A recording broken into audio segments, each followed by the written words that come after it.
예, 명지하고 여러분, 이렇게 만나 뵙게 돼서 너무나 반갑습니다. 요즘 코로나 시국으로 인해서 여러 가지 힘들고 어려운 점들이 참 많이 있으시죠? 그러나 여러분이 가지고 계시는 그 젊음의 열정, 패기를 가지고 이 모든 어려움을 꼭 이겨나가시기를 소망합니다. 자, 그런 의미에서 이번 특강이 회복이라는 주제를 가지고 함께 나누게 됐는데요. 참 시의적절하다고 생각합니다. 요즘 코로나 시국으로 인해서 급속도로 사회가 빠르게 변화하고 있잖아요. 이런 변화의 물결 속에서 또 어떤 분들은 도태되기도 하고 또 실망하기도 하고 포기하기도 하고 상처받기도 하고 외로움과 고통과 두려움과 절망감 속에 사로잡히기도 합니다. 학자들은 이러한 상황을 바라보면서 마치 역사가 BC와 AD로 나뉜 것처럼 코로나 이전과 이후의 시대로 완전히 나뉘어져 버렸다. 마치 혁명이 일어난 것처럼 코로나 혁명이 일어난 것이죠. 더 나아가서 코로나 이후의 시대, 변화되어져 가고 있는 우리 삶의 모든 패턴과 이 총체적 양식들이 코로나 이전 시대로 돌아가기가 이제 힘들 것이다라는 그런 예측을 하는 학자들도 참 많이 있습니다. 쉽게 말하면 소셜 디스턴스죠. 사회적 거리두기. 이 사회적 거리두기로 말미암아 우리 삶의 양식과 패턴들 이런 것들이 상당히 많이 변화가 되었더라라는 것입니다. 흔한 예로 우리가 잘 알듯이 지금 보시게 되면 모나리자도 마스크를 썼는데요. 마스크 쓰기 너무나 불편하죠. 그러나 그것이 이제 너무나 익숙해진 우리의 일상이 돼버렸습니다. 그리고 배달 음식 여러분들 많이 좋아하시죠? 저도 좋아하는데 예전에는 식당에 가서 우리가 아무 거리낌 없이 식사를 했지만 지금은 조심스러운 것이 사실이죠. 그러면서 이 배달 문화가 급속도로 또 발전되기 시작했습니다. 그리고 지금처럼 이 학교에서도 온라인 강의를 듣는 것이 일상이 됐죠. 처음에는 어색하고 또 많이 불편한 것이 있었지만 이러한 삶의 변화 속에서 우리가 맞춰갈 수밖에 없기 때문에 이렇게 조금 불편해도 온라인 강의에 우리가 익숙해져 가고 있습니다. 더 나아가서 이제 직장에서 일을 하시는 분들도 화상 채팅이나 이런 회의, 미팅을 통해서 재택근무로 전환하는 경우가 상당히 많아지고 있죠. 자, 이러한 사회를 총체적으로 우리는 보통 언택트 사회다 그렇게 얘기합니다. 이 언택트라는 것은 여러분 잘 알고 있듯이 이 언이라는 것은 영어의 부정어미인 것이고 택트는 컨택트의 준말입니다. 그러니까 접촉하지 않는 사회, 비접촉, 비대면 사회를 가리켜서 언택트다라고 하는 것이죠. 그럼 이렇게 우리가 접촉을 하지 못하고 있는 상황에서 그럼 어떻게 우리가 일을 할 수 있고 또 어떻게 우리가 삶을 꾸려나갈 수 있을 것인가? 그러나 방법은 있다라는 것이죠. 비접촉이 늘어나면서 온라인을 향한 접속은 더 늘어났습니다. 어쩌면 온라인 접속 없이는 아무것도 할 수 없다. 이제 그런 인식과 사회적 그런 문화가 이제 팽배해져 가고 있죠. 그래서 학자들은 이 언택트 사회를 넘어 지금은 온택트 사회다라고 그렇게 이야기를 많이 합니다. 그러면 이렇게 빠르게 급변하는 사회 속에서 과연 변해야 될 것과 변하지 말아야 될 것은 무엇이 있을까요? 이 변화라는 것 자체가 물론 꼭 나쁜 것은 아니겠죠. 그러나 장단점은 분명히 있을 것입니다. 4차 산업혁명 시대를 지나가고 또 인공지능이 개발됐다 그러고 언택트니 온택트니 하는 이런 급변하는 사회를 우리가 지나가고 있는데 무조건 시류에 떠밀려서 변화에 다 대응해야 된다. 오늘 그것은 아니겠죠. 오늘 우리가 살아가면서 여러 가지 삶의 중요한 가치들이 있는데 여기는 분명히 변해야 될 것과 변하지 말아야 될 것이 있는 것입니다. 예를 들어서 우리가 변화라고 했을 때 어떤 긍정적 그런 뉘앙스가 좀 많이 있죠.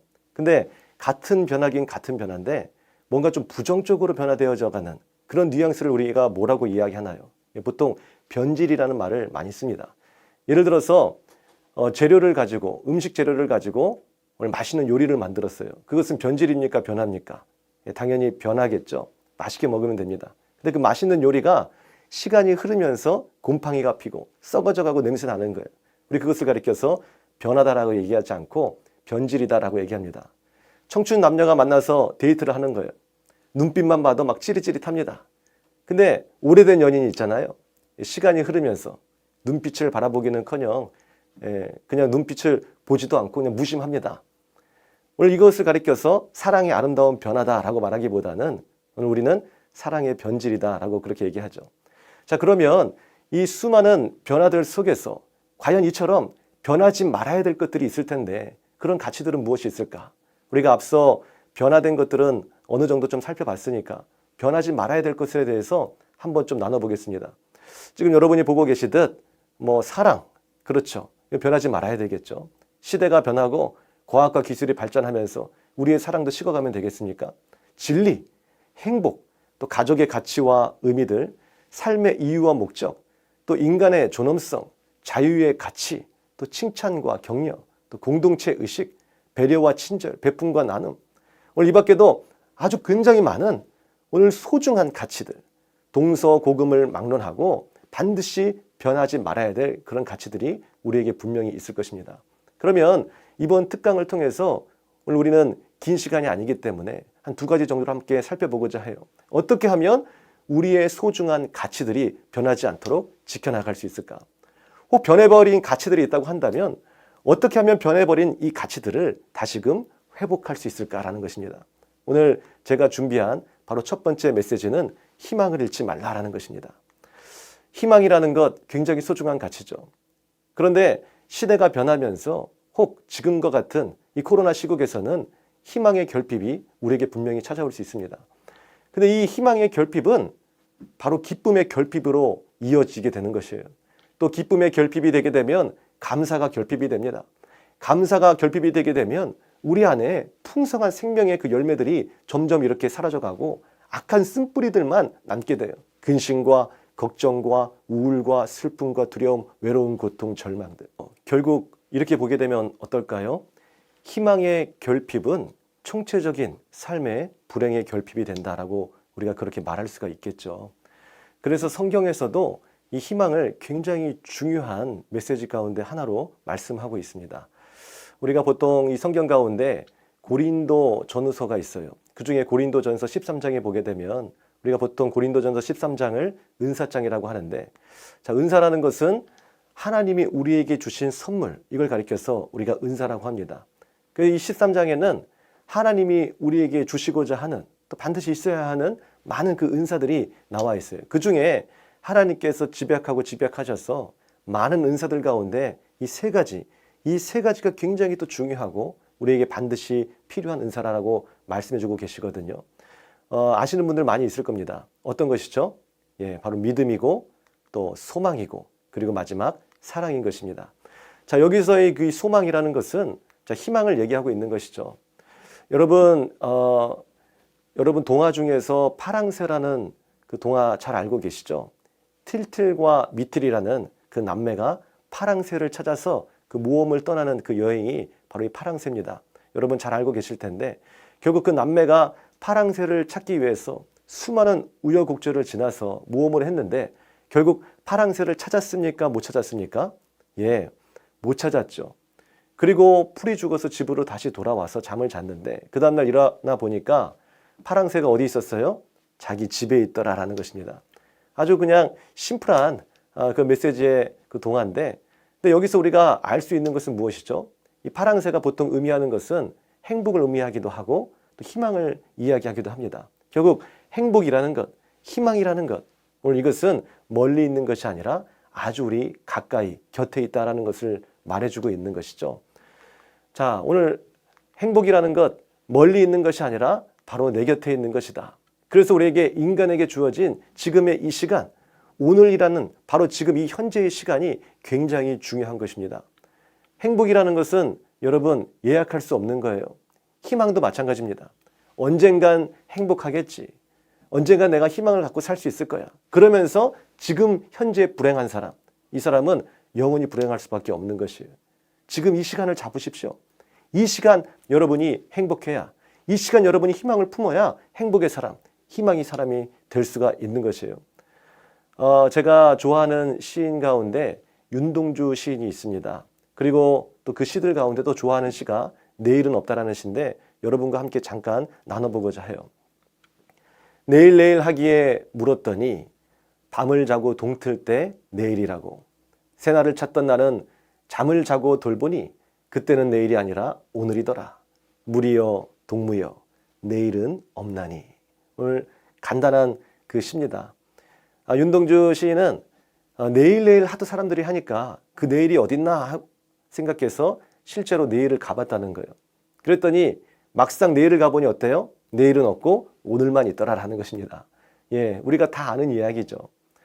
실제로 맞습니다. 우리에게 주어진 그 시간은 미래의 시간이 아니죠. 내일이라는 시간이 아닙니다. 그리고 더 나아가서 어제의 시간으로, 과거의 시간으로 고통받고 있는 젊은이들도 참 많이 있는데 우리에게 주어진 시간은 지나가 버린 그 과거의 시간이 아니에요. 지금 현재 내가 맞이하고 있는 이 시간만이 내게 주어진 시간임을 우리는 잊지 말아야 되는 것입니다. 자, 여기서 나온 말이 우리가 잘 아는 말이죠. 예, 까르페 디엠. 라틴어인데 이걸 영어로 하게 되면 seize the day. 바로 이날을 잡으라라는 것입니다. 우리가 좀 더 번역해 보면 바로 지금 이 순간 현재를 잡아라라는 것이죠. 이렇게 현재를 잘 잡았던 사람, 까르페 디엠을 잘 실현한 그 사람 역사적 인물 가운데 오늘 헬렌 켈러를 한번 소개하면서 나눠보고자 합니다. 이 헬렌 켈러는 여러분 잘 알듯이 눈이 보이지가 않았죠. 또 귀가 들리지 않았습니다. 말할 수 없는 이 삼중고를 겪고 있었어요. 사실 우리가 생각해 보면 상상할 수 없는 고통이라고 말할 수 있겠죠. 그러나 여러분 이 헬렌 켈러의 자서전을 여러분 한 번쯤 읽어보셨을 텐데 헬렌 켈러가 쓴 편지와 그가 쓴 글들을 읽어보면 어떻습니까? 또 실제로 헬렌 켈러라는 역사적 인물이 우리에게 시사하는 바가 있죠. 그는 희망의 사람이었습니다. 그리고 미래지향적인 사람이었어요. 긍정의 에너지가 넘쳤어요. 그래서 그가 했던 여러 어록들이 있는데 그 중에 하나를 소개하고자 합니다. 장애는 불편한 것이지 불행한 것이 아니다. 볼 수 없는 사람보다 더 비참한 사람은 볼 수 있어도 꿈과 비전이 없는 사람이다. 삼중교를 겪고 있었던 헬렌 켈러가 했던 말입니다. 지금 볼 수 없는 것이 장애가 아니라는 것이죠. 볼 수 있어도 미래에 대한 비전, 꿈과 희망이 없는 그 사람이 오히려 볼 수 없는 사람보다 더 불쌍한 사람이다라는 것입니다. 전도서 9장 4절 우리 성경 말씀을 보게 되면 이런 말씀이 있어요. 그래도 살아있는 자가 희망이 있는 것은 살아있는 개가 죽은 사자보다 낫기 때문이라. 예, 그렇죠. 아무리 금수의 왕 사자라고 해도 무슨 소용이 있겠습니까? 오늘 죽어버린다면 아무 소용이 없겠죠. 죽은 사자보다는 산 개가 나은 것입니다. 죽은 사자보다는 산 개에 희망이 있는 것이에요. 우리가 잘 아는 그런 경구가 있잖아요. 오늘 이 시간 우리가 무심하게 보낸 이 하루, 이 일상이 어제 죽은 이에게는 그토록 그리워했던 내일이었다. 오늘 이 시간 우리가 살아있다고 한다면, 내 심장이 뛰고 있다면 이것이 아주 강력한 여러분의 희망이 될 것입니다. 오늘 이것이 오늘 우리가 미래를 꿈꿀 수 있는 이유가 될 것이에요. 오늘 우리에게 주어진 그 일상을 그냥 지나치지 마십시오. 죽은 사자보다 산 개가 나은 것처럼 오늘 이 시간 우리가 살아있음에 희망을 품고 미래를 향하여 전진할 수 있을 것입니다. 자, 두 번째 메시지예요. 어떻게 하면 변해버린 가치들을 회복할 수 있을까? 어떻게 하면 우리의 소중한 가치들이 변하지 않도록 지켜나갈 수 있을까? 자, 두 번째 메시지는 바로 하루 3번 감사하기입니다. 예, 하루 3번 감사하는 것. 여러분 어떠세요? 이 감사를 여러분은 실천하고 있나요? 아니면 우리의 삶 속에서 불평과 원망이 많습니까? 성경 속의 데살로니가전서 5장 18절에 보게 되면 이런 말씀이 있어요. 범사에 감사하라. 이는 그리스도 예수 안에서 너희를 향하신 하나님의 뜻이니라. 이 범사라는 것은 모든 일을 가리킵니다. 음지와 양지, 그 슬픔과 기쁨, 모든 일을 가리키는 거죠. 그래서 우리가 사망의 골짜기를 지날지라도 때로는 푸른 초장을 지날지라도 감사하라는 것입니다. 근데 우리가 기쁜 일이 있을 때, 좋은 일이 있을 때 우리 감사할 수 있지만 슬프고 괴로운 일이 있을 때도 감사할 수 있을까요? 범사에 감사하라. 오늘 이 말에 대한 실천 여부를 떠나서 일단 우리는 하나님의 뜻이 감사에 집중되고 있다는 것 자체로 감사 또 해야 됩니다. 범사에 감사하라 이 말 자체에 에휴 그것도 어떻게 또 감사해 하면서 불평 원망하는 것이 아니라 그 또한 감사할 수 있어야 되겠죠. 왜요? 감사가 바로 행복의 시작이 되기 때문에 그런 것이에요. 감사가 우리의 삶을 변화시켜 줄 수 있는 능력이 되기 때문에, 감사가 미래를 꿈꿀 수 있는 비전의 원동력이 되기 때문에, 자, 그렇다면 감사하는 건 나쁘지 않은 것입니다. 그리고 성경 안에서 하나님의 뜻을 조명하는 것이 굉장히 중요한데 오늘 여기 분명히 명시되어 있잖아요. 예수 그리스도 안에서 감사하는 것이 하나님의 뜻이라고. 그러면 우리는 감사를 또 실천할 수 있게 되는 것입니다. 아프리카에 신발을 팔러 간 그 세일즈맨의 이야기를 한 번쯤 들어보셨을 거예요. 두 명이 갔습니다. 신발을 팔러 갔는데 아프리카에 있는 그 사람들이 맨발로 많이 다니고 있는 거예요. 그래서 한 세일즈맨은 불평과 원망을 많이 했습니다. 야, 사장님 참 속도 없으시지. 이 사람들은 신발도 안 신고 다니는 사람들인데 이런 사람들한테 신발을 팔라고 했으니 이거 신발 장사 되겠나? 나는 완전 망했다. 근데 똑같은 상황을 바라봤던 어느 한 사람은 이야기했어요. 야, 사장님 참 안목이 대단하시다. 오늘 이 사람들은 아예 신발을 신고 있지 않으니 수많은 사람들이 맨발로 다니고 있으니 내가 가지고 온 이 신발을 얼마나 많이 팔 수 있겠나. 감사했던 것이에요. 자, 이처럼 감사를 하느냐 하지 않느냐. 오늘 이것은 우리의 삶 속에서 감사할 수 있는 그런 여러 가지 여건과 상황들을 찾을 수 있느냐 없느냐의 능력이 되기도 합니다. 그 능력이 있게 된다면, 감사할 수 있는 상황을 바라볼 수 있는 사람이 있게 된다면 그 사람은 뭐예요? 가장 먼저 자기 자신이 행복을 잃지 않게 된다는 것입니다. 오늘 영혼의 그 심장이 막 뛰기 시작하는 거예요. 흥분되기 시작하는 거예요. 그것이 바로 감사의 힘인 것입니다. 하버드 대학교 강사 쇼 나처라는 분이 계셔요. 행복의 특권이라는 책으로도 유명한데요. 그분이 긍정 테트리스 효과라는 것을 이야기하셨습니다. 범사에 감사한다는 것이 그 쉬운 일은 아니잖아요. 우리 삶 속에서 감사할 수 있는 그 제목들을 매번 찾아내는 것이 또 쉬운 것은 아닌 것입니다. 더군다나 내 삶이 부정적이에요. 우울해요. 슬퍼요. 그리고 모든 사물을 좋지 않게 봐요. 그러면 그 사람은 더 감사하기 힘들겠죠. 그러나 감사의 제목들은 분명히 차고 넘친다는 것이 바로 쇼나처의 생각인 것입니다. 그래서 그는 이렇게 얘기해요. 긍정 테트리스 효과로 하루 3번 감사하라는 것입니다. 긍정 테트리스 효과라는 것, 이것은 하루 3번 감사의 일을 기록하라는 것인데, 마치 우리가 테트리스 오락게임을 알죠? 블럭을 하나하나 쌓아가는 것처럼 그렇게 하루에 3번, 범사도 아니에요. 그리고 20번도 아닙니다. 10번도 아니에요. 그냥 하루 3번.